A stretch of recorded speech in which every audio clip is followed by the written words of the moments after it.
There's a port on your fritzbox that can save the day, and it's really secure. Today, I'll show you what you can do with the USB port on your fritzbox.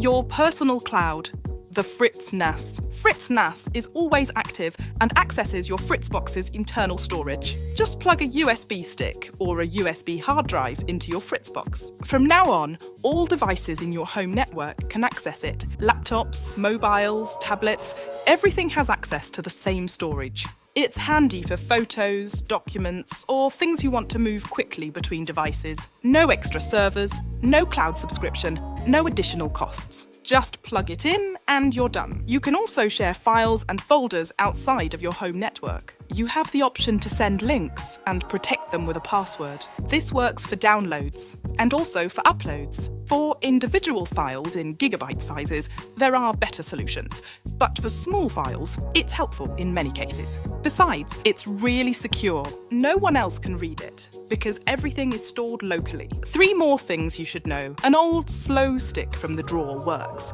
but you'll notice it during data transfer. Remember, your upload speed also affects the data transfer. This mainly applies to remote access. Secondly, think briefly about who's allowed to access the storage in the home network. The fritzbox lets you assign access rights. You can find all the settings under the Users option. Thirdly, via MyFritz or VPN, you can also securely access important files from outside the network. Let me know in the comments if I should make a video about this. But now for my second tip. I wish I'd known about it sooner. Tip 2. Internet backup. Your internet goes down. You're currently switching providers, or the appointment with the technician was postponed. What now? This is exactly where the fritzbox USB port comes into play. For example, you can connect your Android smartphone to the fritzbox via USB. Enable USB tethering on your smartphone. In the fritzbox, you can activate the connection under the fallback protection option. Then it works like this.